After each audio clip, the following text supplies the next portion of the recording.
Guys good morning. मु सकाळु सकाळु fresh होइकी kitchen को जाइथिली मामा को किछि हेल्प करिया पई। मु बहुत दिन परे आम बाड़ी को जाइथिली तो भाबिले किछि परिबा तोड़ी नेबी बोली। परिबा तोड़ी के आसी गैस रे किछि परिबा को पोड़ी देइथिली। आज मु मामा सह सकाळे पखाळ भात खाइथिली। बाबा मामा को छाड़ी की काली आमे तीन भौणी पुरी जाउथलु। सेति पई मामा मते त निज हाथ रे खुआई देला।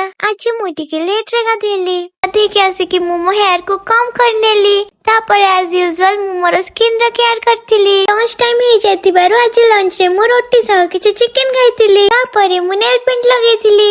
ऑलरेडी मु कोटे कोटिंग लगे सारथिली। पे मु सेकंड कोटिंग लगौछि। नेल पेंट ता मो हाथ रे केमिति देखा आउछि कमेंट रे निहाती जणेबे। मते पुणी भोक लागिबारु गोटे सेप्टा आ गोटे एप्पल खाइथिली।